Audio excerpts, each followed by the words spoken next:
अस्सलाम वालेकुम guys, welcome to doctors place academy platform. मेरा नाम है डॉक्टर शेख मोहम्मद हुज़ैफा और आज जो हमारा सेशन है वो है हार्ट ब्लॉक्स के बारे में। ईसीजी इंटरप्रिटेशन करेंगे। देखिए, ईसीजी इंटरप्रिटेशन एक बहुत ज्यादा डिफिकल्ट स्किल है, लेकिन इसके लिए इतना मुश्किल मतलब इस तरीके से डिफिकल्ट है कि हम लोग जब बेसिकली हाउस जॉब कर रहे होते हैं, हाउस ऑफिसर्स होते हैं या फिर जनरल डॉक्टर्स होते हैं, जनरल फिजिशियंस होते हैं, इवन दूसरी फील्ड के डॉक्टर्स भी जो होते हैं जो कार्डियोलॉजी से रिलेटेड नहीं होते, जब उनके हाथ में ईसीजी आती है फर्स्ट टाइम तो वो बहुत ज्यादा कंफ्यूज हो जाते हैं और अक्सर बहुत मैंने खैर बहुत ज्यादा देखा है कि अक्सर ही वो गलत इंटरप्रिटेशन हो रही होती है। तो लेकिन ये स्किल ऐसा है जो सीखा जा सकता है और इतने लेवल पर सीखा जा सकता है कि बेसिकली अगर आप किसी कार्डियोलॉजी पीजीआर के साथ खड़े हैं तो उतनी आप बेसिकली बल्कि उससे ज्यादा ही आप इंटरप्रिटेशन कर सकते हैं। अब हमारा एक कोर्स होता है ईसीजी इंटरप्रिटेशन पे, उसके रिव्यूज वगैरह भी अगर आपने देखने हो तो आप हमारे पेजेस पे विजिट करें, उसके रिव्यूज लाजमी पड़ेगा। तो अगर आपने ज्वाइन भी करना हो तो मैं उसके बारे में चलें थोड़ी देर में आपको बताता हूं, लेकिन सबसे पहले ईसीजी इंटरप्रिटेशन जब भी होती है तो सबसे इंपॉर्टेंट जो पॉइंट होता है वो होता है आपके पास कि आपको उसकी बेसिक्स आती हो। देखें, अगर आपको पता नहीं कि बॉक्स कितना होता है, बॉक्स की मेजरमेंट कैसे करते हैं, रिदम कैसे देखते हैं, रेट कैसे देखते हैं, तो बस आप ईसीजी का पेपर देखोगे, थोड़ी आपको टेक्निक्स अगर पता भी है तो थोड़ी बहुत टेक्निक्स अगर आप उस पर अप्लाई करोगे, लेकिन जैसी ईसीजी चेंज होगी वो आप रीड नहीं कर पाओगे। तो इसी तरीके से मैं क्या करूंगा, आज की क्लास में आपको थोड़ा सा पहले बेसिक बताऊंगा, उसके बाद फिर हम लोग अपने टॉपिक पे आएंगे हार्ट ब्लॉक्स के। ठीक है, तो सबसे पहले हम लोग बेसिक से स्टार्ट करते हैं। तो यहां पर मैं आपके पास, हाँ, तो हम लोग नेक्स्ट स्लाइड पे जाते हैं। चलें, सबसे पहले हम लोग ईसीजी का जब भी आप पेपर देखते हो तो यहां पर आपको पेपर नजर आ रहा है और पेपर पे अगर आप यहां पर देखो तो पेपर में लार्ज बॉक्सेस होते हैं। ठीक है, और लार्ज बॉक्सेस के अंदर देखो तो स्मॉल बॉक्सेस होते हैं। ठीक है, तो लार्ज बॉक्सेस होते हैं, स्मॉल बॉक्सेस होते हैं, लाइन बाय लाइन मेरी बात समझेगा। ठीक है, और बिल्कुल मैं आहिस्ता आहिस्ता से आपको समझाऊंगा। तो लार्ज बॉक्सेस होते हैं, लार्ज बॉक्सेस के अंदर स्मॉल बॉक्सेस होते हैं। अगर हम एक लार्ज बॉक्स के अंदर देखें कितने स्मॉल बॉक्सेस होते हैं, तो अगर वर्टिकल लाइन में चेक करें तो हमने सिर्फ सिंगल लाइन काउंट करनी होती है, यानी कि सिर्फ एक लाइन काउंट करेंगे। वर्टिकली मींस ऊपर से लेके नीचे तक। तो एक लाइन अगर आप काउंट करो तो कितने स्मॉल बॉक्सेस हैं एक लार्ज बॉक्स के अंदर, तो 1 2 3 4 5।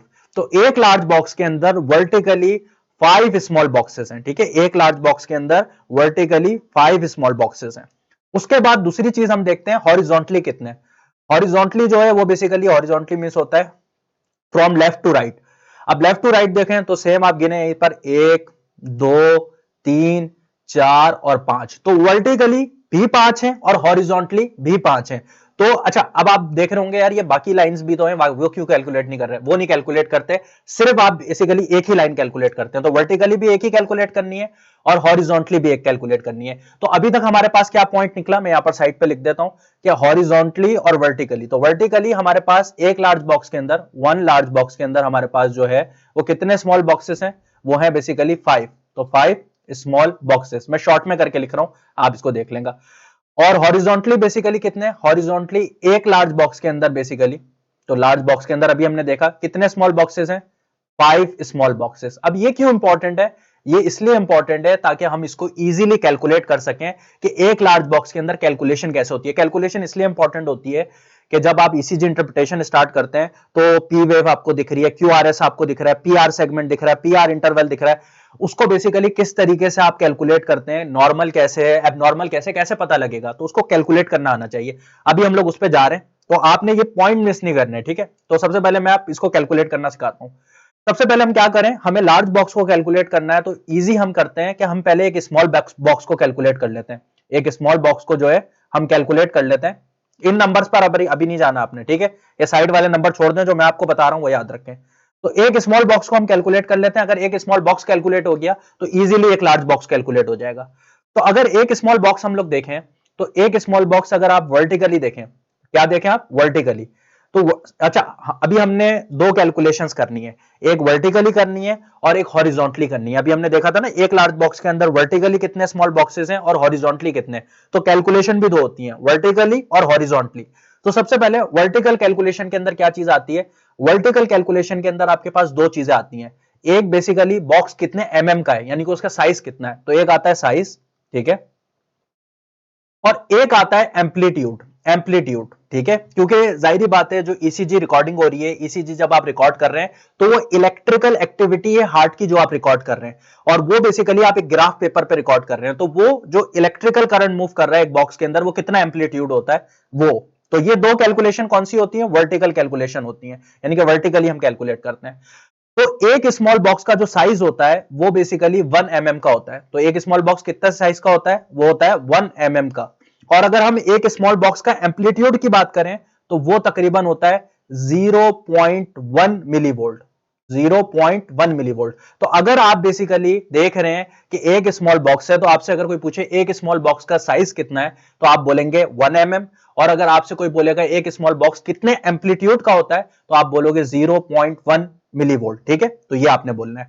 अब सिंपल है, अगर एक स्मॉल बॉक्स जो है वो साइज उसका 1 mm है, तो आप मुझे बताएं एक लार्ज बॉक्स के साइज कितना होगा? एक लार्ज बॉक्स का साइज कितना होगा? तो सिंपल कैलकुलेशन है, आपने कुछ भी नहीं करना, आपने एक लार्ज बॉक्स में देख लेने कितने स्मॉल बॉक्सेस आते हैं वर्टिकली। अब ये कैलकुलेशन हम वर्टिकली कर रहे हैं ना, तो आपने देखना है वर्टिकली कितने स्मॉल बॉक्सेस आते हैं एक लार्ज बॉक्स के अंदर। तो अभी आपको पता है एक स्मॉल बॉक्स के अंदर वर्टिकली एक लार्ज बॉक्स के अंदर वर्टिकली 5 स्मॉल बॉक्सेस आते हैं।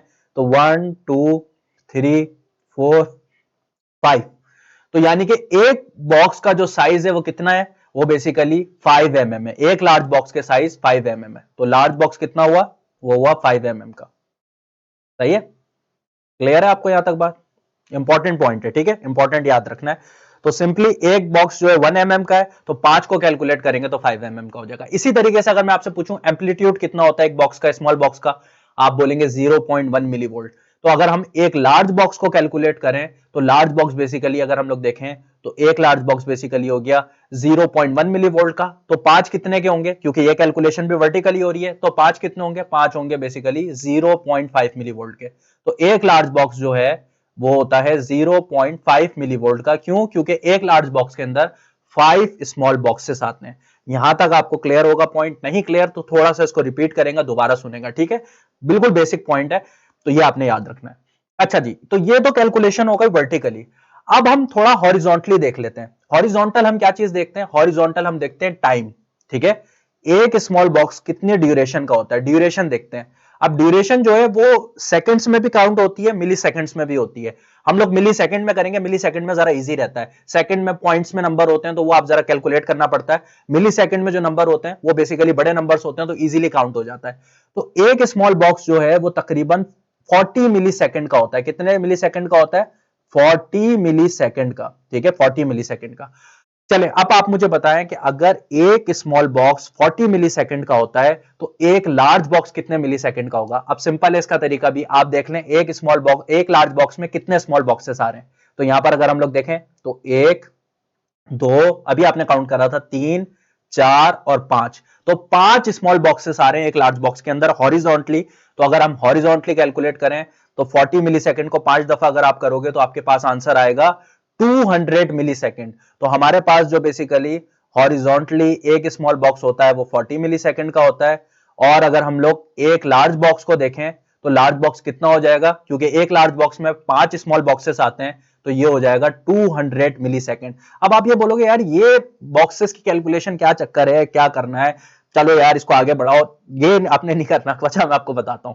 अब आप देखो मिसाल के तौर पर आपके पास एक वेव बनी हुई है, मिसाल के तौर पर आप देख रहे हो इसी बॉक्स के अंदर, मैं आपको इसको क्लियर करता हूं, मिसाल दे देता हूं आपको ताकि आपको क्लियर समझ में आ जाए कि हम क्यों कर रहे हैं, ये काम क्यों कर रहे हैं। और अभी आपको पता भी लगेगा, अभी मैं आपको जब हार्ड ब्लॉक पढ़ाऊंगा ना तो एक कैलकुलेशन काम आएगी, बाकी कैलकुलेशन दूसरी चीजों में काम आती है। एक कैलकुलेशन का मैं अभी आपको बताता हूं। जैसे मिसाल के तौर पर आप देखते हैं कि कोई बोल रहा है यार ये जो नॉर्मल पी वेव होती है, नॉर्मल पी वेव जो होती है वो तकरीबन 120 मिली सेकंड की होती है, 120 मिली सेकंड की होती है। अब आप एक पी वेव को देख रहे हो और ईसीजी पेपर में देख रहे हो, और वो देखो आपने पी वेव स्टार्ट हुई, यहां से बनना स्टार्ट हुई, यहां से बनना स्टार्ट हुई और तकरीबन यहां तक चले गई पी वेव। ठीक है, अब यहां से बनना स्टार्ट हुई, यहां तक चले गई, और मैं क्या बोल रहा हूं, एक नॉर्मल पी वेव की ड्यूरेशन लेस देन 120 मिली सेकेंड होती है।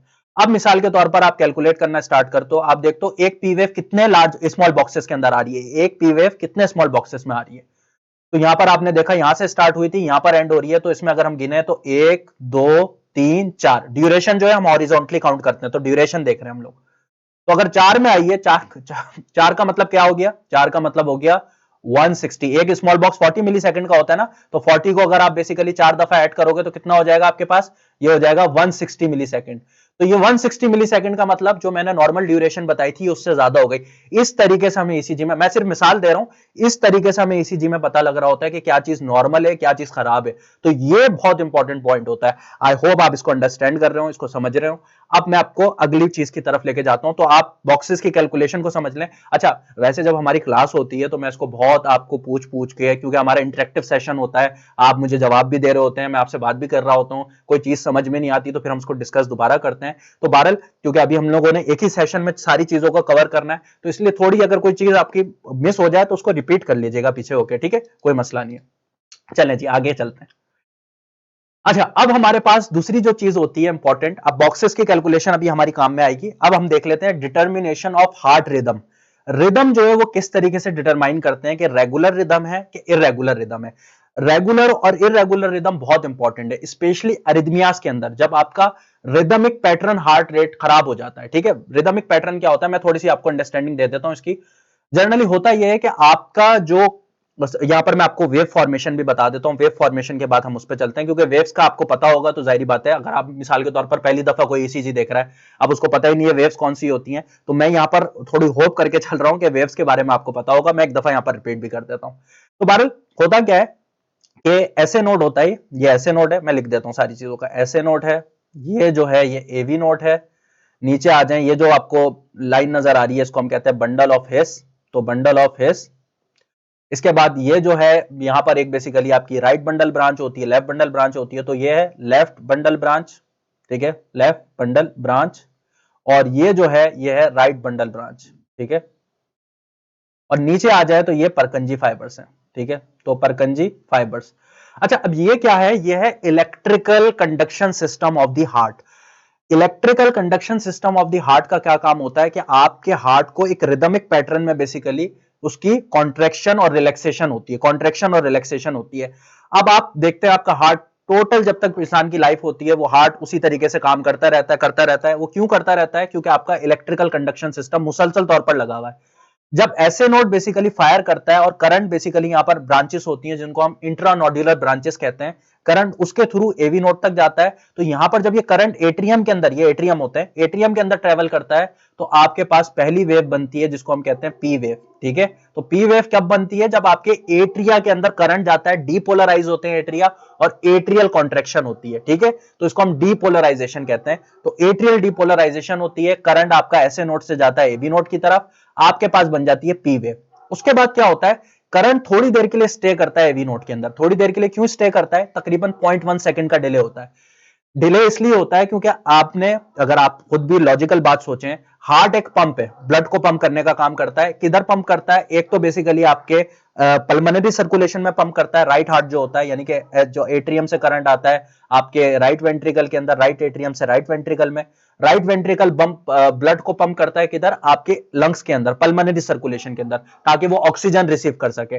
जब ऑक्सीजन रिसीव कर लेता है तो वो सारा ब्लड आपका आता है लेफ्ट एट्रियम के अंदर, ऑक्सीजनेटेड ब्लड। ये आपको पल्मोनरी आर्टरीज नजर आ रही हैं, तो ये बेसिकली ये पल्मोनरी वेन्स नजर आ रही हैं, पल्मोनरी वेन्स होती हैं। तो पल्मोनरी वेन्स जो होती हैं ये डीऑक्सीजनेटेड ब्लड आपके लेफ्ट एट्रियम में लाती हैं। लेफ्ट एट्रियम से ब्लड आता है लेफ्ट वेंट्रिकल के अंदर, और लेफ्ट वेंट्रिकल से यहां से आपकी एक वेसल जारी होती है, मेन वेसल एरोटा, उससे वो बॉडी में चला जाता है, ऑक्सीजनेटेड ब्लड बॉडी में सप्लाई हो जाता है।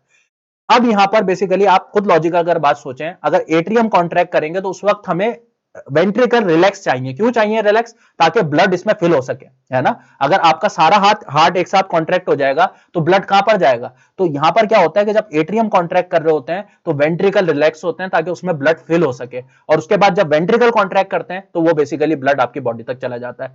अब यही कोऑर्डिनेशन को बरकरार रखने के लिए आपका एसए नोड क्या करता है, एवी नोड पर करंट देता है। एट्रियम कॉन्ट्रैक्ट होते हैं, एवी नोड करंट को क्यों होल्ड करता है थोड़ी देर के लिए, वो इसलिए होल्ड करता है ताकि तब तक आपके एट्रियम कॉन्ट्रैक्शन पूरी कर लें और वेंट्रिकुलर कॉन्ट्रैक्शन उसके बाद स्टार्ट हो।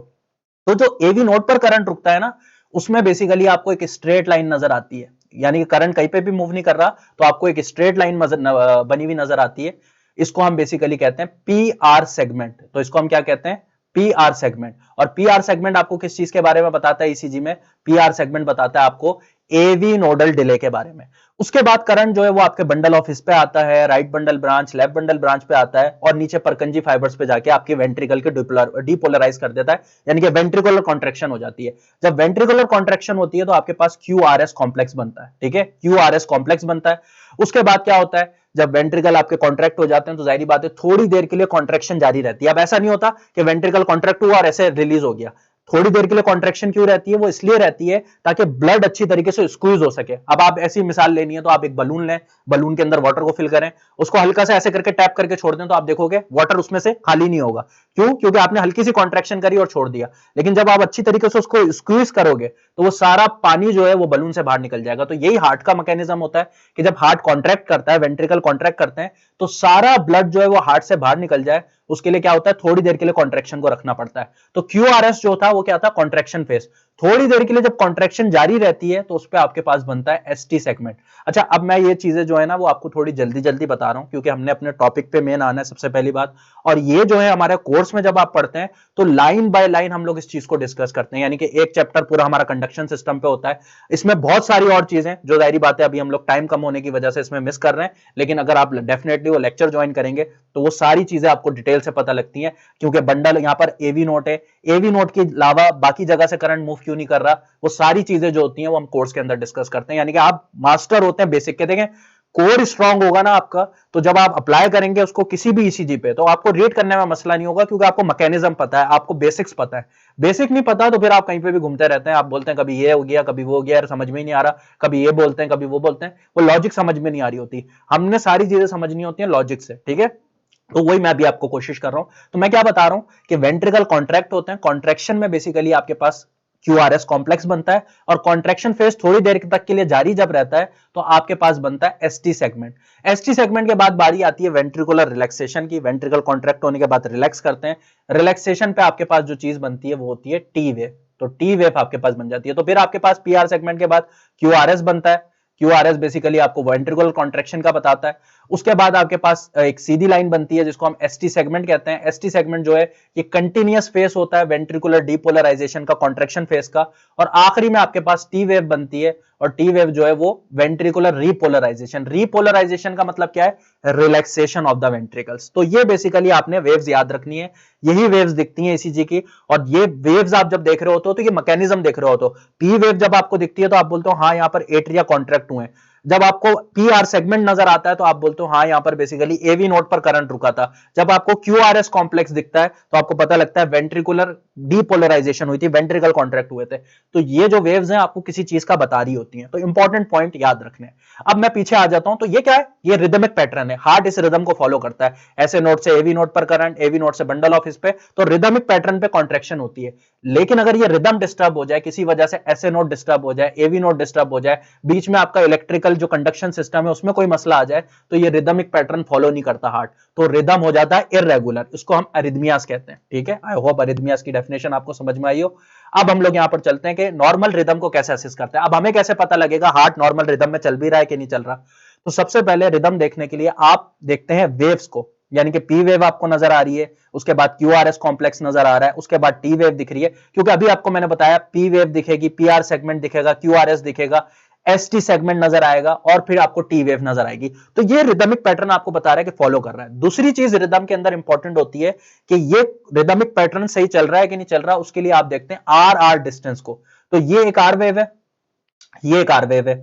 इन दोनों के बीच में आप देख रहे हो कितने लार्ज बॉक्सेस आ रहे हैं। अगर आप यहां पर गौर से देखो, मैंने तो आपको बहुत बड़ा सा लार्ज बॉक्स दिखाया था, यहां पर ये लार्ज बॉक्सेस आपको दिख रहे हैं, ठीक है। क्योंकि याद रखो हमेशा लार्ज बॉक्स के अंदर स्मॉल बॉक्सेस नजर आते हैं, ठीक है। तो ये जो स्मॉल बॉक्सेस दिख रहे हैं ये अंदर है, ये लार्ज बॉक्स है।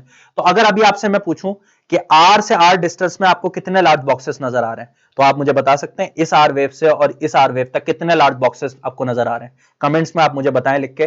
तो अगर आप नोट करें यहां पर तो आपको 1 2 3 4, अच्छा कितने भी दिख सकते हैं, जरूरी नहीं है 4 दिखें 5 दिखें, डिपेंड करता है पेशेंट का रेट क्या चल रहा है, रिदम क्या चल रहा है, उसके हिसाब से अभी मैं रेट पर भी आता हूं। सबसे पहले हम लोग रिदम देख लेते हैं। तो सबसे पहले अगर आप यहां पर चेक करें तो यहां पर 4 आपको नजर आ रहे हैं। अच्छा इस तरीके से अगली आर से आर वेव में देख लें, इतने ही नजर आ रहे हैं।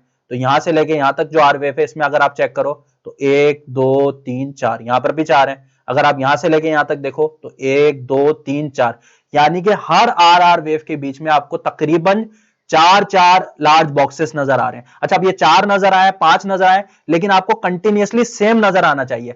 अगर आपको सेम नजर आ रहा है, सेम डिस्टेंस दिख रहा है, तो इसका मतलब रिदम जो है एब्सोल्युटली रेगुलर है, यानी कि हार्ट जो है वो बिल्कुल रेगुलर पैटर्न पे चल रहा है। यहां पर आपको देख रहे हैं यहां से यहां तक, यहां भी 4 दिख रहा है, 4 दिखे, 5 दिखे, 6 दिखे, जो भी दिख रहा है आगे कंटिन्यूअसली वही दिखना चाहिए। अगर नहीं दिख रहा तो इसका मतलब रिदम फॉलो नहीं हो रहा। कहीं पर आपको 3 बॉक्सेस दिख रहे हैं, कहीं पर 2 दिख रहे हैं, कहीं पर 4 दिख रहे हैं, तो इसका मतलब हार्ट जो है रिदमिक पैटर्न पे कॉन्ट्रेक्शन नहीं कर रहा। तो उसको बेसिकली हम जनरली कहते हैं इर्रेगुलर रिदम। ये जो है बिल्कुल एब्सोल्युटली रेगुलर रिदम है, ठीक है। तो रेगुलर रिदम आपने देख लिया। इर्रेगुलर की भी मिसाल मैं आपको दिखा देता हूं और उसके बाद मैं आपको हार्ट रेट कैसे कैलकुलेट करते हैं वो बता देता हूं। यहां पर अगर आप चेक करें तो सबसे पहले यहां से यहां तक आर डिस्टेंस देखें, तकरीबन आपको ये समवॉट करीब करीब 4 बॉक्सेस दिख रहे हैं। लेकिन यहां से यहां तक आर वेव अगर आप देखो तो यहां पर आपको 2 दिख रहे हैं। अगर यहां से यहां तक चेक करो तो आपको 1 2 3 4 और ये 4.5 हो गए। तो यहां पर आपको क्या नजर आ रहा है, कोई आर डिस्टेंस बेसिकली 2 बॉक्सेस का है, कोई 4 बॉक्सेस का है, कोई 5 बॉक्सेस का है। तो इसको हम कहते हैं इर्रेगुलर रिदम। इसको हम क्या कहते हैं, इर्रेगुलर। रिदमिक पैटर्न बिल्कुल सेम नजर नहीं आ रहा, कंटिन्यूअसली आपको डिस्टर्बेंस दिख रही है, तो इसको बेसिकली आप इर्रेगुलर रिदम कहते हैं। तो regular rhythm and irregular rhythm दोनों को समझ लें। अब चले हम लोग देखते हैं पेशेंट के अंदर आप हार्ट रेट को कैसे कैलकुलेट करते हैं। तो हार्ट रेट कैलकुलेट करने के लिए ये मैं थोड़ा सा अगर इसको यहां से मिटा दूं तो हार्ट रेट बिल्कुल इजीली कैलकुलेट हो जाता है, उसके लिए भी कोई मसला नहीं होता। अगर हार्ट रेट अभी हम कैलकुलेट करना चाहें तो इजीली कैलकुलेशन हो जाएगी। सबसे पहले आपने डिटरमाइन करना होता है कि रिदम क्या है। वंस आपको रिदम का पता लग जाता है तो आप उसके बाद देखते हैं कि वो आर आर डिस्टेंस के बीच में कितने लार्ज बॉक्सेस आ रहे हैं। तो सबसे पहले मिसाल के तौर पर रेगुलर रिदम है, तो मैं आपको सबसे पहले रेगुलर रिदम में हार्ट रेट कैसे कैलकुलेट होता है वो देख रहे हैं। तो रेगुलर रिदम में हार्ट रेट कैलकुलेट करने के लिए आप देखते हैं आर से आर डिस्टेंस में जो है वो कितने आपको लार्ज बॉक्सेस दिख रहे हैं। तो आपको यहां पर मिसाल के तौर पर यहां देख रहे हैं आप, तो आपको 5 नजर आ रहे हैं, सॉरी 4 नजर आ रहे हैं, 1 2 3 4। आपको 4 दिख रहे हो, 5 दिख रहे हो, 6 दिख रहे हो, अगर तो रेगुलर रिदम है तो आप बेसिकली उसको क्या करते हैं, आप उसको डिवाइड कर देते हैं 300 से। तो 300 जितने भी आपको लार्ज बॉक्सेस नजर आ रहे हैं उसको आप डिवाइड कर देंगे। यहां पर हमें 4 दिख रहे थे तो 4 को डिवाइड करेंगे, तकरीबन ये समवॉट आंसर आपका 75 बनेगा। तो ये 75 इसका हार्ट रेट निकल कर आ गया। आपने कोई भी बेसिकली मीटर नहीं लगाया, आपने कोई भी हार्ट रेट कैलकुलेट करने के लिए मॉनिटर नहीं लगाया, आपने ईसीजी देखी और आपको हार्ट रेट पता लग गया। तो in cases of regular rhythm heart rate calculate करने का तरीका ये होता है कि number of large boxes between the R R, उसको आप डिवाइड कर देते हैं 300 से, यानी कि 300 आप ऊपर रखते हैं, नीचे लार्ज बॉक्सेस का नंबर रखते हैं और उसको डिवाइड कर देते हैं। जो भी आपके पास होता है वो हार्ट रेट निकल कर आ जाता है। यहीं पर अगर आपके पास 2 लार्ज बॉक्सेस का डिस्टेंस होता, मिसाल के तौर पर आप हर जगह देख रहे होते तो आर वेव 2 बॉक्सेस के बीच में डिस्टेंस में होती, तो आप उससे डिवाइड करते तो कितना आता, उसमें करते तो हार्ट रेट 150 आता, यानी कि पेशेंट को टैकीकार्डिया हुआ है। अब नॉर्मल एडल्ट के अंदर जो हार्ट रेट होता है वो आप लोगों को पता होगा 60 to 100 होता है, ठीक है। ये डिपेंड करता है एज पे, ये डिपेंड करता है कि एथलीट तो नहीं है। और हम लोग क्लास में जब मैं पढ़ाता हूं आप लोगों को तो वो डिस्कस हम लोग वहां पर करते हैं कि एथलीट में थोड़ा डिफरेंट होता है और नॉर्मल एडल्ट्स में डिफरेंट होता है। लेकिन नॉर्मल एडल्ट की अगर हम लोग बात करें तो 60 to 100 आपका हार्ट रेट होता है। 60 से नीचे हो जाए तो ब्रेडिकार्डिया कहते हैं और 100 से ऊपर चला जाए तो इसको हम टैकीकार्डिया कहते हैं। तो ब्रेडिकार्डिया एंड टैकीकार्डिया आप जर्नली चेक कर लेते हैं और आपको पता लग जाता है। अच्छा, अब मिसाल अगर इर्रेगुलर रिदम है तो क्या करें, इर्रेगुलर रिदम है तो हार्ट रेट कैसे कैलकुलेट करें, क्योंकि कहीं पर आप अगर कैलकुलेट करोगे तो 2 बॉक्सेस का डिस्टेंस है, कहीं पर 4 का है, अब इसमें तो कैलकुलेट नहीं कर सकते कौन सा आर डिस्टेंस लेना है, कंफ्यूजन होगी। तो इसके लिए जो मेथड होता है उसमें आप हार्ट रेट कैसे कैलकुलेट करते हैं। In case of irregular rhythm आप basically number of QRS in longest lead, in longest lead उसको मल्टीप्लाई कर देते हैं, मल्टीप्लाई बाय 6। मिसाल के तौर पर लॉन्गेस्ट लीड क्या होती है, जब आप, मैं आगे चलकर आपको ईसीजी दिखाऊंगा तो मैं बताता हूं। ईसीजी में आप देखते हो एक लीड जो है ना वो शुरू से लेकर एंड तक दी हुई होती है। मिसाल के तौर पर अक्सर वो लीड 2 होती है, लीड 2 में अगर आप देखोगे ना वो शुरू से लेकर एंड तक दी हुई होगी, ठीक है। यहां से लेके यहां तक पूरी एंड तक पेपर में दी हुई होगी। तकरीबन हमारे पास रिकॉर्डिंग जो होती है वो 10 सेकंड की होती है, 10 सेकंड्स की रिकॉर्डिंग होती है, उसमें लॉन्गेस्ट लीड बेसिकली वो दी हुई होती है। अब आप क्या करते हो, number of QRS complexes calculate करते हो। मिसाल के तौर पर हम लोग यहां पर देखते हैं नंबर ऑफ क्यूआरएस कॉम्प्लेक्सेस शुरू से लेकर आखिरी तक कितने। तो यहां पर अगर आप देखो तो 1 2 3 4 5 6 7 8। अब ये 8 हो, 9 हो, 10 हो, 12 हो, 14 हो, 25 हो, जितने भी आपको नंबर ऑफ क्यूआरएस कॉम्प्लेक्सेस दिख रहे हैं उसको आप मल्टीप्लाई कर देते हैं 6 से। तो यहां पर बेसिकली आप इसको 6 से मल्टीप्लाई करोगे तो आंसर आपके पास निकल कर आ जाएगा। जो आंसर आएगा वो हार्ट रेट होगा, ठीक है। तो इस तरीके से बेसिकली आप हार्ट रेट को जो है वो कैलकुलेट कर सकते हो इन पेशेंट्स विद इरेगुलर रिदम, जिनका रिदम इरेगुलर होता है। तो number of QRS complexes multiply by 6। तो यहां तक अगर आपको क्लियर हो गई है बात, और अगर किसी को थोड़ी सी कंफ्यूजन हुई है दोबारा एक दफा पीछे देखें। बाकी अब हम लोग थोड़ा सा अपना हार्ट ब्लॉक्स का स्टार्ट करते हैं। हार्ट ब्लॉक से स्टार्ट करने से पहले मैंने आपको बताया था, मैं अपने कोर्स के बारे में आपको बता देता हूं। 23 बैच स्टार्ट हो रहा है अल्हम्दुलिल्लाह, बहुत अच्छा हमारा ये कोर्स चल रहा है और मैं ही पढ़ाता हूँ। और फोकस मेरा यही रहता है कि देखें, बहुत सारी जगह से मैंने भी ईसीजी पढ़ी है, बहुत सारे प्रोफेसर्स के पास खड़े होके, लेकिन कहीं ना कहीं कुछ मिस हो रहा है, कहीं ना कहीं कुछ मिस हो रहा है। अब कोई आपके पास बिठा के इतना टाइम नहीं होता कि एक एक चीज को समझाए, लेकिन मैंने शुरू से अपने टाइम पे भी, जब मैं हाउस ऑफिसर था, काम करता था हॉस्पिटल्स में, जब हम लोग इंटर्नशिप कर रहे थे, तो मेरा फोकस ये रहता था कि हर चीज को लॉजिकल समझूं। क्योंकि अगर कभी ये होता है ना कि यार इसमें ये हो रहा है उसमें क्यों नहीं हो रहा, वो कहते थे याद कर लो, याद कर लो, दूसरे लोग कहते थे याद कर लो, स्टूडेंट्स होते थे हमारे साथ कहते थे यार इसमें याद कर लो, इसमें ये जुगाड़ लगा लो। जुगाड़ का काम नहीं होता, काम होता है पक्का आपको पता हो, पक्का पक्का पता हो क्यों ये मैकेनिज्म चेंज हो रहा है। तो वही मेरी कोशिश होती है कि मैं अपने कोर्स के अंदर सिखाऊं। तो मैं स्टार्ट बिल्कुल इंट्रोडक्शन से करता हूं, इसी वजह से कि कंडक्शन सिस्टम की आपको समझ हो, आपको पता चले कि इंटरप्रिटेशन अप्रोच क्या होती है। उसके बाद फिर मैं आपको सिर्फ डिजीजेस पढ़ाता हूं। तो अरिथमियास को कैसे इंटरप्रिटेट करना है, एमआई को, हाइपरट्रॉफी को, हार्ट ब्लॉक्स को, बंडल ब्रांच ब्लॉक को, आपके पास बुर्गाडा सिंड्रोम होता है वो कैसे देखते हैं आप ईसीजी के अंदर, आप basically P wave related pathologies कैसे देखते हैं, पी पल्मोनल, पी माइट्रल, इसके अलावा आप बेसिकली पैथोलॉजीज क्यूआरएस कॉम्प्लेक्स से रिलेटेड कैसे देखते हैं, आप बेसिकली कैसे देखते हैं कि यहां पर पेशेंट का जो टी वेव है वो हाइपर एक्यूट है, वो आप बेसिकली वो सारी फिर हम लोग डिस्कशन करते हैं। तो ये एक हमारा एक्सटेंसिव कोर्स है 20 डेज का, सिर्फ 2000 फीस है, ठीक है। 2000 पे सिर्फ मैंने फीस रखी हुई है ताकि इजीली सब अफोर्ड कर सकें। 20 दिन का आपको मैं पढ़ाता हूं, और बाकी ये है कि फिर जब आप कंप्लीट भी कर लेते हो तो हमारे प्लेटफॉर्म की तरफ से आपको सर्टिफिकेट भी मिलता है ईसीजी इंटरप्रिटेशन का, तो वो भी जर्नली मिलेगा। 26 तारीख से स्टार्ट हो रहा है, रजिस्ट्रेशन ओपन है, आप 26 तारीख तक रजिस्टर करवा सकते हैं, तो कोई मसला नहीं है। चलें अब हम अपने असल टॉपिक पर आ जाते हैं, हार्ट ब्लॉक्स। तो सबसे पहले first degree heart block. First degree heart block, अच्छा हार्ट ब्लॉक होता क्या है, मैं पहले आपको जाहिर बात है हार्ट ब्लॉक की डेफिनेशन तो आपको समझ में आया कि हार्ट ब्लॉक होता क्या है। हार्ट ब्लॉक बेसिकली यहां पर अगर हम लोग इस इमेज को थोड़ा सा क्लियर करें, थोड़ा सा अगर हम लोग इसको क्लियर कर लें, अभी आपको पता होगा कौन सी चीज क्या थी, तो मैं एक दफा यहां पर क्लियर कर लेता हूं इसको। तो सबसे पहले हार्ट ब्लॉक होता है कि अगर आपका जो एवी नोट है, एवी नोट ये अगर काम करना छोड़ दे। अच्छा अब ये नहीं हो सकता कि एवी नोट पूरा ही काम करना छोड़ दे, डिपेंड करता है डिग्री कितनी है इसकी। यानी कि अगर मिसाल के तौर पर एवी नोट सिर्फ और थोड़ा सा स्लो हो गया, काम करने में थोड़ा और स्लो हो गया, तो जनरली इसको आप बेसिकली कहेंगे थोड़ा बेसिकली डिसफंक्शन है एवी नोट का।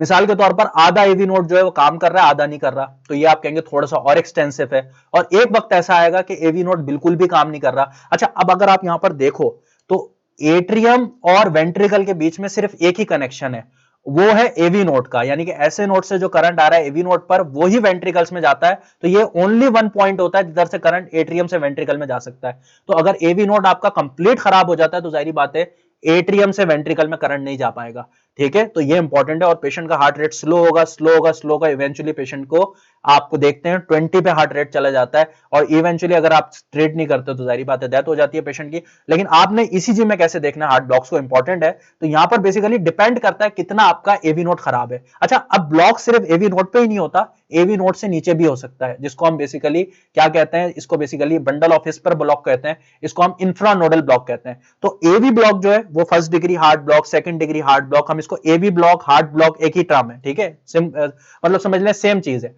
और एवी नोड से नीचे ब्लॉक होता है तो हम इसको इंफ्रानोडल ब्लॉक कहते हैं। ईसीजी जो भी मैं आपको बताऊंगा उनमें कुछ भी चेंज नहीं होता, सिर्फ एक चीज के अलावा। आपको कैसे पता लगता है कि ये एवी पे ब्लॉक हुआ है, ये एवी से नीचे बंडल ऑफ हिस पे हुआ है, वो मैं अभी आपको बताता हूं, ठीक है। ईसीजी तकरीबन सेम दिखती है, सिर्फ एक चीज में चेंज नजर आता है, वो क्या चेंज होता है वो देखते हैं। इसके अलावा ब्लॉक जो है वो बंडल ब्रांच पर भी होता है, लेकिन ये डिफरेंट टॉपिक है। Right bundle branch block, left bundle branch block, ये डिफरेंट टॉपिक है। वो हमारे जब कोर्स में आप ऐड करेंगे तो हमने ये सारी चीजें ऐड करी हुई है, तो वो हम वहां पर पढ़ते हैं। लेकिन अभी हम सिर्फ हार्ट ब्लॉक पे फोकस करेंगे। तो फर्स्ट डिग्री हार्ट ब्लॉक क्या है? फर्स्ट डिग्री हार्ट ब्लॉक आप समझ लें ये डिसफंक्शन नहीं है एवी नोड का, ये सिर्फ एक आप समझ लें किसी एथलीट जो होते हैं, एथलीट्स होते हैं जिनका basically highly parasympathetic nervous system activate होता है, तो उन लोगों में अक्सर आपको क्या दिखता है कि आपको फर्स्ट डिग्री हार्ट ब्लॉक दिख जाता है। फिजियोलॉजिकल है, आपको कोई भी इसके अंदर ऐसी प्रॉब्लम नजर नहीं आएगी। पेशेंट के अंदर ना कोई सिम्टम होगा, ना पेशेंट किसी सिम्टम के साथ आएगा। ये अक्सर बेसिकली आप क्लिनिक्स में जब होते हैं तो ये एक्सीडेंटल फाइंडिंग होती है, यानी कि ईसीजी करवाई है किसी ने और आपने देख लिया फर्स्ट डिग्री हार्ट ब्लॉक आपको दिख गया, तो ऐसी कोई खतरे की बात नहीं होती।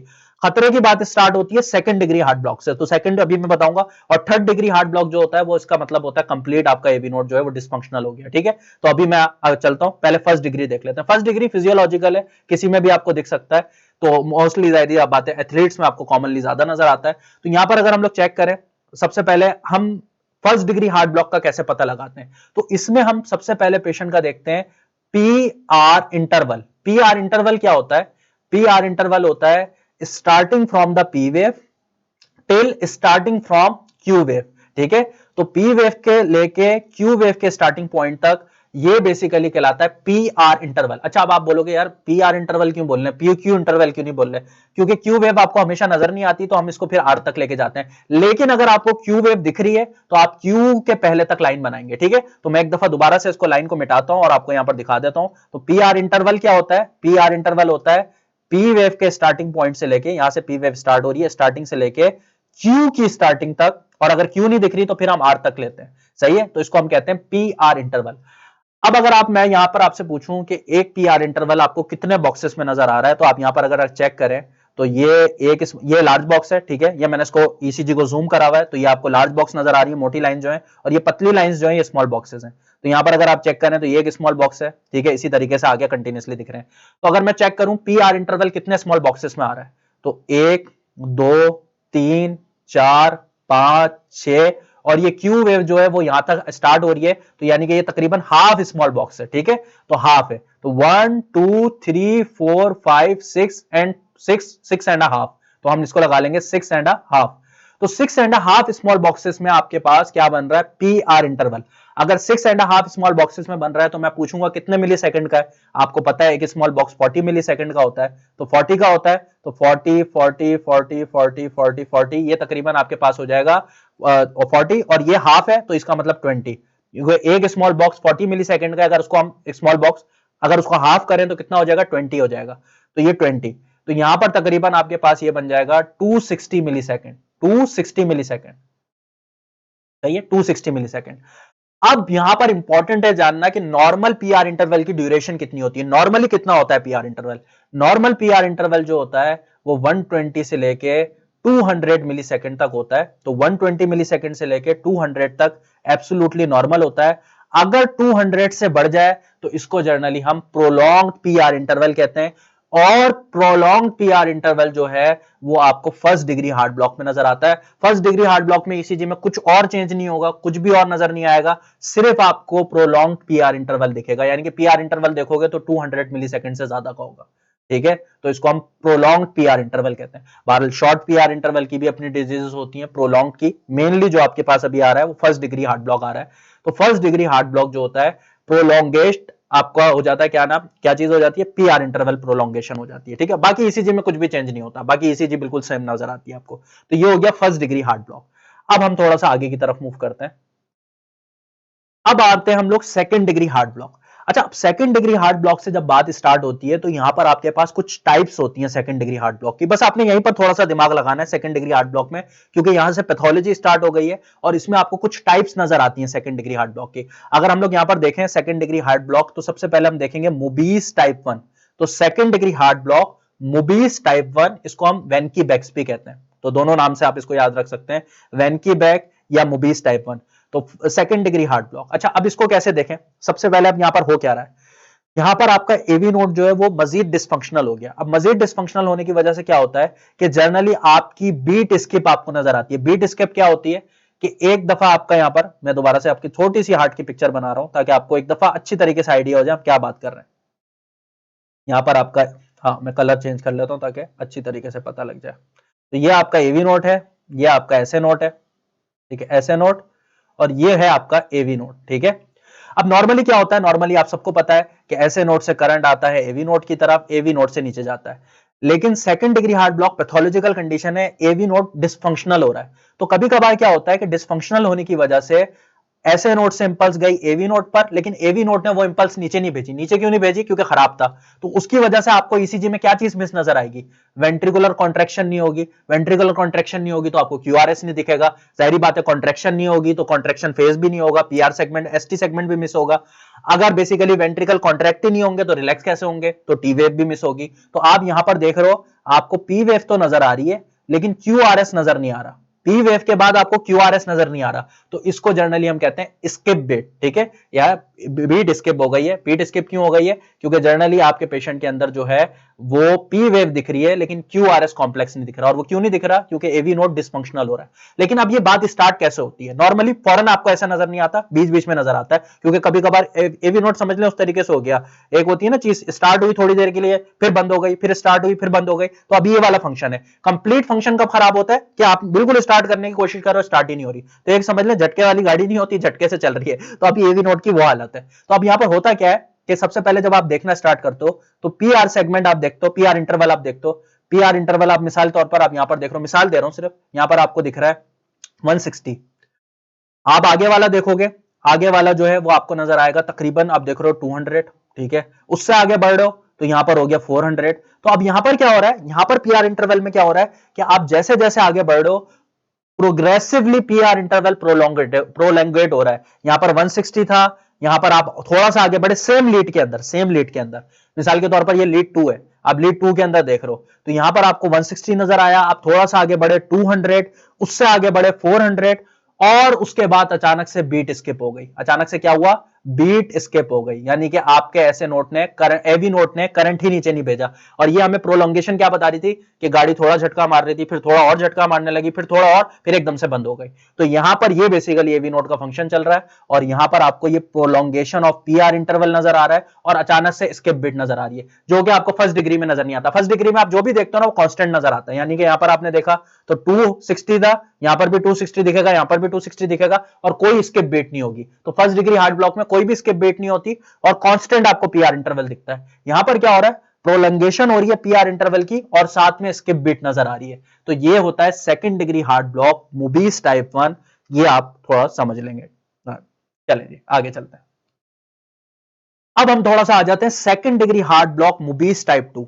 मुबीज टाइप 2 जो है ये मुबीज टाइप 1 से थोड़ी सी और डेंजरस होती है। डेंजरस किस वजह से होती है कि यहां पर जनरली आपके पेशेंट में थर्ड डिग्री हार्ट ब्लॉक में जाने के चांसेस ज्यादा होते हैं। ठीक है, तो ये आपने इंपॉर्टेंटली याद रखना है। अब हम थोड़ा सा इसको देख लेते हैं कि इसमें क्या चीज हो रही है। सबसे पहले अगर आप यहां पर देखें तो पी वेव आपको दिख रही है, क्यूआरएस दिख रहा है, टी वेव नजर आ रही है, पी वेव दिख रही है, क्यूआरएस दिख रहा है, टी वेव दिख रही है। आर डिस्टेंस यहां पर नॉर्मल है, यहां पर बढ़ गया, यहां पर आपको रिदम में इरेगुलरिटी दिख रही है ना। पीछे भी दिख रही थी, यहां पर भी नजर आ रही है, यहां पर भी नजर आ रहा है। अच्छा, यहां पर पी वेव आपको फिर दिख रही है, लेकिन साथ में आप देख रहे हो तो क्यूआरएस नजर नहीं आ रहा, क्यूआरएस मिस है, क्यूआरएस मिस है। अच्छा, अब आप बोलोगे यार पीछे भी देखा था, पीछे भी इसी तरीके से दिख रहा था, पीआर सेगमेंट नजर, पीआर इंटरवल नजर आ रहा है, क्यूआरएस नजर आ रहा है, लेकिन एकदम से आगे जाकर स्किप बीट हो रही थी, यहां पर भी स्किप बीट हो रही है। इन दोनों को कैसे डिफरेंशिएट करें? मुबीज टाइप 1 को मुबीज टाइप 2 से कैसे डिफरेंशिएट करें? बिल्कुल इजी है, वो है आपका पीआर इंटरवल। अब पीआर इंटरवल आप पीछे देख रहे तो क्या हो रहा था, जल्दी से मुझे चैट बॉक्स के अंदर बताएं। पीछे जब आप पीआर इंटरवल को देख रहे थे तो पीआर इंटरवल प्रोलोंगेट हो रहा था, एक जगह 160 था, थोड़ा आगे बढ़े 200, थोड़ा और आगे बढ़े 400, और अचानक से स्किप बीट हो गई। यहां पर ऐसा नहीं होता, यहां पर पीआर इंटरवल आपको नॉर्मल नजर आ रहा होता है, यानी नॉर्मल मतलब कांस्टेंट नजर आ रहा होता है। मिसाल के तौर पर अगर 200 है तो यहां पर भी 200 दिखेगा, थोड़ा आगे बढ़ोगे यहां पर भी 200 दिखेगा, थोड़ा और आगे बढ़ोगे यहां पर भी 200 दिखेगा, और अचानक से बीट स्किप हो जाएगी। तो कांस्टेंट पीआर इंटरवल और अचानक से बीट स्किप हो जाए तो इसको जर्नली हम बेसिकली मुबीज टाइप 2 कहते हैं, second degree heart block Mobitz type 2। तो 1 और 2 में मैं दोबारा फर्क बता देता हूं। 1 में कंटिन्यूअस प्रोलंगेशन हो रही है, फिर बीट स्किप हो रही है। यहां पर पीआर इंटरवल कांस्टेंट है, जितना भी है 260 हो, 240 हो, 160 हो, जो भी है कांस्टेंट आपको नजर आएगा, और अचानक से बीट स्किप हो जाएगी। तो ये होता है बेसिकली आपका second degree heart block Mobitz type 2। अच्छा, अब आप एक और चीज याद रखना, मैं आपको एक और चीज का बता देता हूं ताकि आपको एक चीज का अंदाजा हो। वो अक्सर आप देखते हो लोगों ने लिखा हुआ होगा, अक्सर लोगों ने मेंशन करा हुआ होता है कि भाई ये वाला जो ब्लॉक है ये, अब आप कुछ लोग जो उनको ईसीजी आती है, अब आप देख रहे हो वो प्रोफेसर आपको देख रहे हैं, यार ये ईसीजी तो बता रहा है, लेकिन अब इसको थोड़ा सा कुछ टर्म्स तो माननी पड़ेंगे ना। टर्म्स ऐसी मारो जिसमें पता तो लगे हाँ जी ईसीजी इंटरप्रिटेशन कितनी डिफिकल्ट चीज है। तो वो आपको बोल रहा है चलो ये ब्लॉक तो है, ये कितना ब्लॉक है, यानी कि ये 3-1 ब्लॉक है, 3-2 ब्लॉक है, या 4-3 ब्लॉक है।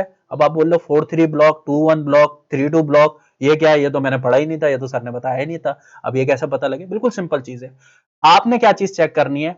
आपने चेक करना है, सबसे पहली चीज चेक करनी है कि बीट स्किप कौन सी हुई है, कौन से नंबर बीट स्किप हुई है। तो बीट यहां पर पहली beat, number 1 beat, number 2 beat, number 3 beat और नंबर 4 बीट स्किप हो गई है ना। नंबर 4 बीट पे हमें बीट बीट नजर नहीं आ रही, हार्ट बीट जो यहां पर स्किप हो गई। पी वेव तो दिख रही है लेकिन क्यू आर एस नहीं दिख रहा, तो कौन सी बीट स्किप हुई है? 4 नंबर बीट, तो आप पहला 4 लिख देंगे, 4। नॉर्मल बीट्स कितनी आई थी इससे पहले? नॉर्मल कितनी आई थी इससे पहले? नॉर्मल कितनी आई थी? तो आप देख रहे हो कितनी, 1 2 3, 3 नॉर्मल आई थी, तो यहां पर 3 लिख दो। तो बीट स्किप कौन सी हुई थी? वो हुई थी चौथी नंबर बीट स्किप हुई थी। उससे पहले नॉर्मल बीट्स कितनी थी? 1 2 3, तो ये हो गया 4-3 AV block. Simple, 4-3 AV block Mobitz type 2। कितना आसान है। और अभी मैं सिर्फ आपको, हम लोग कम्युनिकेट नहीं कर पा रहे, कम्युनिकेट करेंगे तो और मजा आएगा, तो क्लास लाजमी ज्वाइन करेगा तो मैं आपको बताऊंगा। तो 4-3 ब्लॉक। इसी तरीके से 3-2 ब्लॉक क्या होता? 3-2 ब्लॉक होता कि आपको 2 बीट्स नॉर्मल दिखी और तीसरी वाली जो थी मिस थी, ठीक है, तो वही आप करते हैं। नंबर 3 बीट जो है वो मिस हुई हुई है और 2 बीट्स उससे पहले नॉर्मल आई है, तो उसको हम 2-3 ब्लॉक लिख देते हैं। तो 4-3 AV block, 2-3 AV block, normal चीजें। आपने कंफ्यूज नहीं होना, आपने बता देना है सर ये जो 4 नंबर बीट है पहली जो लिखी हुई है ये स्किप बीट है, और जो 3 इससे पहले लिखी हुई है वो नॉर्मल बीट्स थी। बोलेंगे अच्छा जी, अच्छा अब आगे बढ़ो, अब थोड़ी दूसरी चीज में फंसाओ।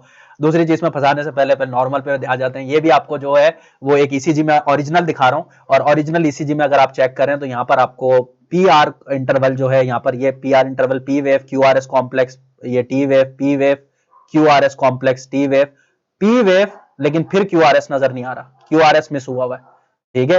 यहां पर भी P wave Q R S complex T wave, P wave Q R S complex T wave, P wave, लेकिन क्यू आर एस कॉम्प्लेक्स नजर नहीं आ रहा। तो यहां पर आपको स्किप बीट्स नजर आ रही हैं। अब स्किप बीट दिख रही है तो आप सबसे पहले, अच्छा अब यार रिदम भी देखो आप, इरेगुलर नजर आ रहा है। यहां पर डिस्टेंस चेक करो, ये डिस्टेंस देखो, ये डिस्टेंस देखो, ये डिस्टेंस देखो, तो कंटिन्यूसली इरेगुलर रिदमिक पैटर्न दिख रहा है।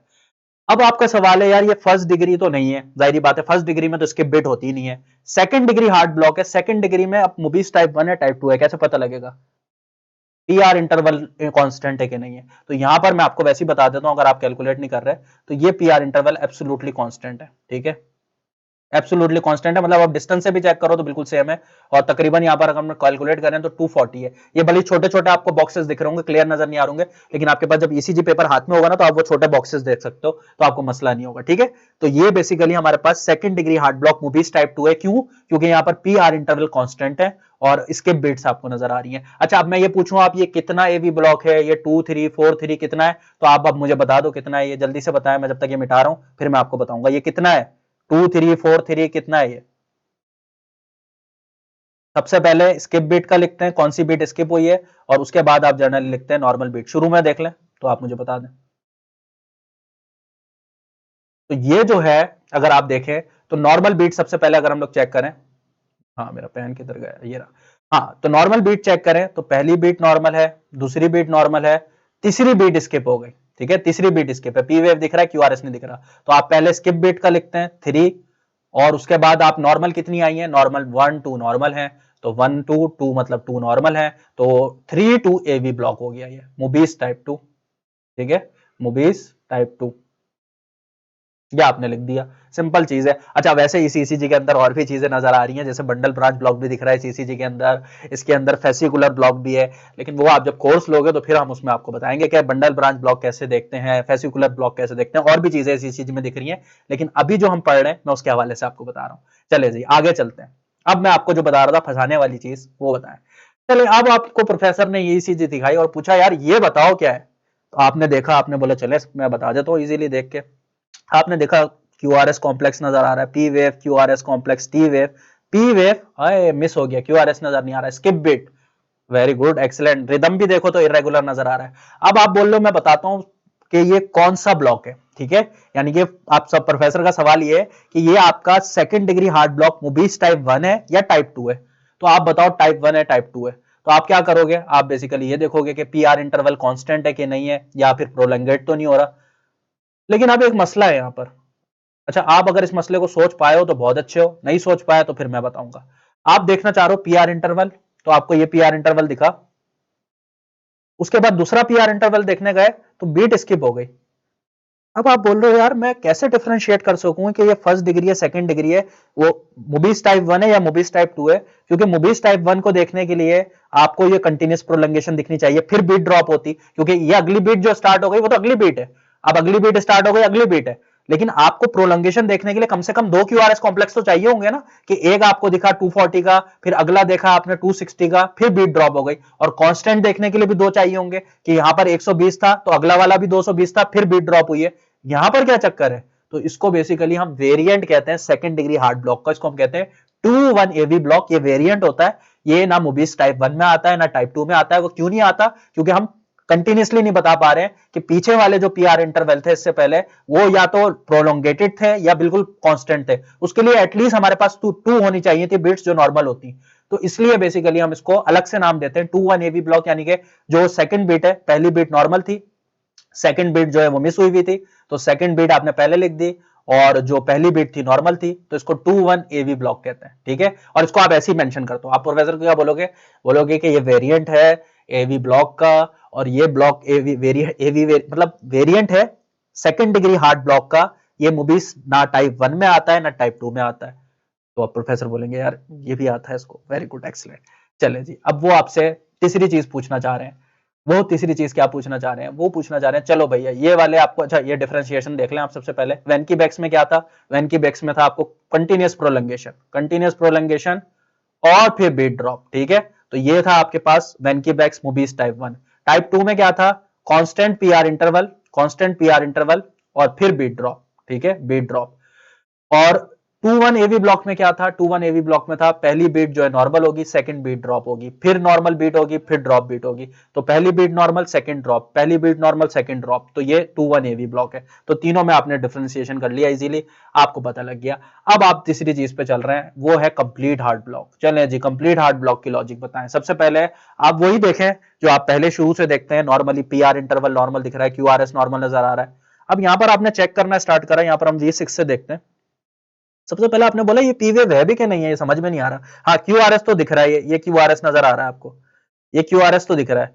अब P wave, P R segment ये कहाँ है? पी वेव मल्टीपल नजर आ रही है बीच में। अच्छा, आप सबसे पहले बोल रहे हो चलो मैं पहले रिदम देख लेता हूँ। रिदम अगर आप मुझे देखकर बताओ तो यहाँ पर बताओ रिदम क्या है? रेगुलर रिदम है कि इरेगुलर रिदम है? सबसे पहले खुद चेक करें रिदम क्या है। ठीक है, आर टू आर डिस्टेंस देखें, तो अगर आप आर से आर डिस्टेंस देखेंगे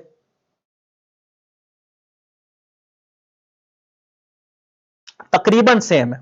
ठीक है, तो सबसे पहले आप सेकंड डिग्री हार्ड ब्लॉक को थर्ड डिग्री हार्ड ब्लॉक से कैसे डिफरेंशिएट करते हैं? सेकंड डिग्री हार्ड ब्लॉक में आपको रिदम इरेगुलर नजर आ रहा था, यहां पर रिदम रेगुलर दिख रहा है। यहां पर रिदम क्या दिख रहा है? रेगुलर दिख रहा है।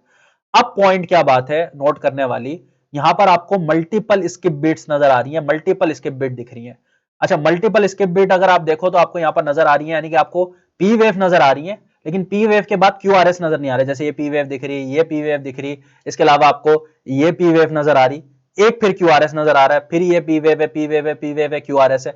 अच्छा, अब यहां पर आपने मेन पॉइंट याद रखना है कि थर्ड डिग्री हार्ड ब्लॉक में हो क्या रहा है और ये क्यों आप क्या। अच्छा, अब यहां पर एक और सवाल आपसे हो सकता है, प्रोफेसर पूछेंगे यार आप बोल लो कंप्लीट हार्ट ब्लॉक है, कंप्लीट हार्ट ब्लॉक का मतलब तो ये हुआ कि जो आपका हार्ट है, ठीक है, उसका एवी नोट कंप्लीटली खराब है। कंप्लीट हार्ट ब्लॉक का मतलब मैंने बताया सेम वर्ड है, एवी जो नोट है वो कंप्लीटली डिसफंक्शनल है, वो काम ही नहीं कर रहा। अगर तो वो काम ही नहीं कर रहा तो ये एट्रियम से वेंट्रिकल में करंट जा कैसे रहा है? ये वेंट्रिकुलर कॉन्ट्रैक्शन हो कैसे रही है? तो आप बोलोगे यार ये वेंट्रिकुलर कॉन्ट्रैक्शन कैसे हो रही है? हाँ, ये तो नहीं पता था। अब यहीं पर मेरी वो वाली बात आती है कि अगर आपको बेसिक पता है तो आप हर कुछ बता सकते हैं। बेसिक में क्या रूल है कि कभी कभार अगर कभी भी आपका ऐसे नोट, अगर एवी नोट, सॉरी सबसे पहले ऐसे नोट, कभी भी अगर आपका ऐसे नोट खराब होता है तो आपकी सेकंड नंबर सपोर्ट पर जो आता है एवी नोट, मतलब मिसाल के तौर पर ऐसे नोट खराब हो गया तो सेकंड जो हार्ट को थोड़ी देर तक के लिए सपोर्ट देगा, बॉडी के अंदर हमेशा कंपनसेटरी मैकेनिज्म होता है, एकदम से कोई चीज खराब हो गई तो थोड़ी देर की सपोर्ट के लिए चीज मौजूद होती है। और heart is very important organ, अगर स्टॉप हो गया तो सडन कार्डिक अरेस्ट हो जाएगा, तो थोड़ी देर की सपोर्ट के लिए एवी नोट आ जाता है। तो अगर कभी ऐसे नोट किसी का खराब हो जाए तो एवी नोट आ जाता है, लेकिन अगर किसी का कभी एवी नोट खराब हो जाए तो थोड़ी देर के लिए बंडल ऑफ हिस आ जाता है। अब यहां पर जो आपको ये बीट नजर आ रही है ना क्यूआरएस कॉम्प्लेक्स की, ये बंडल ऑफ हिज जो है वो इंपल्स दे रहा है, लेकिन बहुत स्लो देता है। लेकिन आपको रेगुलर क्यों नजर आ रहा है आर डिस्टेंस? क्योंकि बंडल ऑफ हिज में कोई भी मसला नहीं है, बंडल ऑफ हिज इंपल्स दे रहा है, ऊपर से नोट कर रहा है, वो बोल रहा है करंट आएगा करंट आएगा करंट आएगा, नहीं आ रहा, एकदम से फिर इंपल्स दे दी, फिर इंतजार कर रहा है करंट आएगा नहीं आया, एकदम से इंपल्स दे दी। तो ये इंपल्स बंडल ऑफ हिज से आ रही है, इसलिए बिल्कुल नॉर्मल है। तो थर्ड डिग्री हार्ट ब्लॉक में होता क्या है, कंप्लीट हार्ट ब्लॉक में होता क्या है कि एट्रियम और वेंट्रिकल साइमल्टेनियसली अपनी अपनी कॉन्ट्रैक्शन कर रहे हैं। वेंट्रिकल अलग टाइम पे कॉन्ट्रैक्ट हो रहा है, एट्रियम अलग टाइम पे कॉन्ट्रैक्ट हो रहा है। एट्रियल कॉन्ट्रैक्शन हो रही है, ऐसे नोट जो है सही है, ऐसे नोट फायर कर रहा है, लेकिन वो करंट नीचे नहीं जा रहा, तो एट्रियल कॉन्ट्रैक्शन अपनी चल रही है। वेंट्रिकुलर कॉन्ट्रैक्शन को किसने हैंडल करा हुआ है? Bundle of his. थोड़ी देर की सपोर्ट है, अगर आप इस टाइम तक पेशेंट को जाहिर बात है नहीं सेव करते तो पेशेंट इवेंचुअली कार्डिक अरेस्ट में चला जाता है, हार्ट जो स्टॉप हो जाएगा। क्योंकि अगर आप यहाँ पर हार्ट रेट कैलकुलेट करो पेशेंट का, तो ये तकरीबन बहुत सारे बॉक्सेस हैं जो डिस्टेंस है, यहाँ पर तकरीबन 25 30 इस तरीके का हार्ट रेट है पेशेंट का। मैं अभी कैलकुलेट नहीं कर रहा, तो तकरीबन आर डिस्टेंस आप करोगे तो इतना ही है। तो यहाँ पर हो क्या रहा है कि एट्रियम अपनी कॉन्ट्रैक्शन कर रहा है, वेंट्रिकल अपनी कर रहा है। तो यहाँ पर आप देखो तो पी वेव आपको अपनी अलग ही नजर आ रही है, और क्यूआरएस कॉम्प्लेक्स देखो अपना अलग नजर आ रहा है। कभी कभार अगर आप चेक करो तो क्यूआरएस कॉम्प्लेक्स के बाद पी वेव दिख रही है, कभी बिल्कुल उससे पहले दिख रही है, कभी उसके बिल्कुल साथ निकलती हुई दिख रही है। साथ निकलती हुई अगर मैं मिसाल दूं यहाँ पर, तो ये देखो बिल्कुल साथ निकलती हुई पी वेव दिख रही है। कभी कभार क्या हो रही है कि उसके अंदर मर्ज हो रही है, अगर आप यहाँ पर पीछे देखो तो एकदम से पी वेव क्यूआरएस के अंदर मर्ज हो रही है। तो ये बेसिकली आपको क्यों नजर आ रहा है? वो इसलिए नजर आ रहा है क्यों एट्रियम और वेंट्रिकल अपनी अलग अलग कॉन्ट्रैक्शन कर रहे हैं, और उसमें फिर जाहिर बात है आपने सपोर्ट देनी होती है। तो मेन चीज first degree heart block, second degree heart block, third degree heart block. First तो बिल्कुल इजी है, सेकंड को थर्ड से कैसे अलग करेंगे? तो दो तीन पॉइंट्स हैं। सेकंड को अलग करने के लिए थर्ड से, अगर आप फॉरन ईसीजी देख रहे हैं और बोल रहे हैं थर्ड को अलग करना है सेकंड से, तो थर्ड आप देखोगे तो आपको रिदम रेगुलर मिलेगा। अगर रिदम रेगुलर मिल रहा है और फिर बड़े पेशेंट के अंदर जो है वो बीट स्किप हो रही है, तो आप उसको थर्ड डिग्री समझो। हाँ, अगर आपको इतनी कैलकुलेशन से देखना आता है कि हाँ जी पी वेव और ये आपको अलग अलग दिख रहे हैं, साइमल्टेनियसली नजर नहीं आ रहे, क्योंकि यहां पर अगर आप देखो कहीं पर भी आपको नॉर्मल क्यूआरएस कॉम्प्लेक्स नजर ही नहीं आ रहा, पी वेव के साथ पीआर इंटरवल और normal QRS complex T wave आपको कहीं पर भी नजर नहीं आ रहा। तो ये साइमल्टेनियसली अपना चल रहा है इस वजह से। तो बहरहाल मेन चीज आपने देखनी हो तो आप देखो पेशेंट में आर डिस्टेंस, अगर तो रेगुलर है, उसके बाद बीट स्किप्स नजर आ रही है आपको कंटिन्यूअसली, मल्टीपल बीट स्किप दिख रही है, तो ये थर्ड डिग्री होता है। अगर तो रिदम इरेगुलर है, इरेगुलर रिदम के बाद आपको बीट स्किप दिख रही है, तो फिर मूवीज 1 और मूवीज 2 के अंदर देखो कौन सा है, वो आपको पता लग जाएगा। बहरहाल क्योंकि मैंने बताया आपको अपने बेसिक, अभी हम लोग क्लास में पढ़ते हैं तो बहुत डिटेल से पढ़ते हैं, तो मैं उसको उसी तरीके से बताता हूं। अभी हम लोगों ने उतनी डिटेल में नहीं पढ़ी, तो अगर आपको थोड़ा बहुत लॉजिक में कंफ्यूजन भी लग रहा हो तो कोई मसला नहीं है, आप कोर्स ज्वाइन करें, इंशाल्लाह ताला ये सारी कंफ्यूजन आपकी क्लियर हो जाएगी। लेकिन क्लियर हो गई होगी, मैंने बिल्कुल अच्छी तरीके से क्लियर करा है। अब बात यह आ गई, प्रोफेसर बोलने चलो इसने थर्ड डिग्री भी बता दी है यार, अब मुझे बताओ अब कहां पे फंसा है। इंफ्रानोडल ब्लॉक क्या होता है भैया? इंफ्रानोडल ब्लॉक कौन सा होता है? तुम्हें सब पता है, तुम बताओ इंफ्रानोडल ब्लॉक क्या होता है? आप बोलो इंफ्रानोडल ब्लॉक क्या होता है? चलें जी इंफ्रानोडल ब्लॉक भी बता देते हैं। सिंपल चीज है, आप देखते हैं क्यूआरएस कॉम्प्लेक्स को, तो क्यूआरएस कॉम्प्लेक्स वाइड है कि नैरो? वाइड और नैरो का मतलब क्या है? नॉर्मल ड्यूरेशन जो होती है क्यूआरएस कॉम्प्लेक्स की, नैरो क्यूआरएस हम करते हैं अगर वो 120 से नीचे होता है, तो 120 से नीचे है तो नैरो क्यूआरएस, और अगर 120 से ज्यादा है तो वाइड क्यूआरएस। तो अगर तो बेसिकली आपका क्यूआरएस यही चीज है जो भी हमने डिस्कस करा है, यही अगर आपको दिख रहा है और क्यूआरएस कॉम्प्लेक्स नैरो है, तो इसका मतलब ये ब्लॉक जो है वो एवी नोड पर हुआ है। किधर हुआ है? एवी नोड पर ब्लॉक हुआ है। अगर यही सारी चीजें हैं जो हमने अभी डिस्कस करी हैं और क्यूआरएस आपको वाइड नजर आ रहा है, तो इसका मतलब ब्लॉक जो है वो बंडल ऑफ हिस पे हुआ है, तो बंडल ऑफ हिस पर ब्लॉक हुआ है। ये सिंपल, इन बंडल ऑफ इसका मतलब इंफ्रानोडल ब्लॉक। तो आप क्यूआरएस कॉम्प्लेक्स की ड्यूरेशन देख लो, अगर आपको 120 से ज्यादा नजर आ रही है तो आप सर को बता दो ये इंफ्रानोडल है, और अगर क्यूआरएस से कम नजर आ रही है, 120 से कम दिख रही है, तो आप बता दो ये नैरो क्यूआरएस कॉम्प्लेक्स है। सिंपल, डन, सब पता लग गया आपको। और आखिरी मेरा सवाल है आपसे, अब मैं ये आपको नहीं बताऊंगा क्योंकि यहां तक आपसे सारी चीजें आपसे पूछ ली है आपने, प्रोफेसर को सारे जवाब दे दिए हैं। अब आपसे मेरा सवाल है कि हाई डिग्री हार्ट ब्लॉक क्या होता है, या हाई ग्रेड एवी ब्लॉक क्या होता है? तो high grade AV block, high risk AV block क्या होता है? अलग अलग लोग टर्म से उसको बोलते हैं। तो हाई ग्रेड एवी ब्लॉक क्या होता है, तो वो आपने मुझे बताना है, और वो मुझे आपने चैट बॉक्स में बताना है। आज का सेशन हमारा इतना ही था, आई होप आपको उसमें कुछ सीखने को मिला हो। कैसा है कमेंट्स में मुझे बताएं। बाकी मेरे कोर्सेस होते हैं ईसीजी का, इंशाल्लाह ताला स्टार्ट हो रहा है 26 से। इसके अलावा डॉक्टर्स के लिए एक पूरा कोर्स है हमारा ओपीडी का, इसी तरीके से जो डिटेल्स हम डिजीज में पढ़ते हैं, मेडिकेशन क्या देनी है, कौन सी मेडिकेशन यूज होती है, डायग्नोस्टिक टेस्ट कौन सा यूज होता है, ओपीडी में बैठ के ओपीडी को हैंडल कैसे करते हैं, तो तकरीबन 60 अब टॉपिक्स हैं। ये कोर्स हमारा हर महीने ये भी होता है, और अल्हम्दुलिल्लाह इसके बैच भी बहुत अच्छे जा रहे हैं। और तकरीबन हमने अभी अगर आप मिसाल के तौर पर शुरू के अंदर ही इसकी रजिस्ट्रेशन करवाते हैं, तकरीबन 2 तारीख तक, 8 तारीख से स्टार्ट होगा, 2 तारीख तक अगर आप रजिस्ट्रेशन करवाते हैं, 8 फरवरी से, ठीक है, ये मेरा पोस्टर पुराना है, न्यू पोस्टर में 8 फरवरी से जो है अगर आप ज्वाइन करते हैं तो आप मतलब 2 तक अगर आप रजिस्ट्रेशन करवा लेते हैं तो 4000 फीस है, वरना हमारी वैसे 5000 फीस होती है। तो बहरहाल ये अगर ज्वाइन करना है तो ये भी आप कर सकते हैं, और ईसीजी वाला तो डेफिनेटली आप करें और ईसीजी इंटरप्रिटेशन सीखें। और फाइनली अपने दोस्तों के सामने जब आप ईसीजी इंटरप्रेट कर रहे होंगे तो वो तो बहुत ही अच्छी चीज है, लेकिन हमने जो सीखनी होती है मेडिकल नॉलेज, वो किस लिए सीखनी होती है? पेशेंट के लिए। पेशेंट आपके पास आते हैं बेचारे, आप देख रहे होते हैं, अब काफी मैंने डॉक्टर को देखा, देख के कोशिश कर रहे होते हैं, अब वो पेशेंट को भी नहीं बता सकते मुझे देखनी नहीं आती, हाँ दिख रहा है, ये हो रहा है, ठीक है, हाँ हाँ, आपके हाथ में आप बता दो क्या है। और अक्सर हाई रिस्क पेशेंट में, एमआई का पेशेंट है, बहुत हाई रिस्क पेशेंट है, अगर लेट करते हो तो टाइम डिले होता रहेगा, डिले जितना होगा उतना पेशेंट में डेवलपमेंट होने के बेसिकली किस चीज के चांसेस हो जाएंगे, मोर्टेलिटी बढ़ती जाएगी पेशेंट की। तो आपने फौरन उसको डायग्नोस करना होता है। आप कहीं हॉस्पिटल में अकेले बैठे हो, कहीं इमरजेंसी में अकेले बैठे हो, पेशेंट बता के नहीं आता, कोई भी आ सकता है आपके पास, तो आप उसको देखकर कम से कम इनिशिएट तो कर सको कि करना क्या है, तो इसलिए बहुत इंपॉर्टेंट होती है।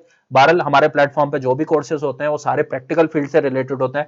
प्रैक्टिकल फील्ड में आपने करना क्या है, एक्सरे, ईसीजी, सीटी, ये सब इंटरप्रिटेशन हम लोग सिखाते हैं, ताकि आपके पास जब रिपोर्ट आए, ये नहीं बोलो यार अभी रेडियोलॉजी से रिपोर्ट नहीं आई है, मुझे पता नहीं चल रहा है इसके अंदर क्या है। आप कम से कम बेसिक इंटरप्रिटेशन, बेसिक भी हम लोग बोलते हैं उसको,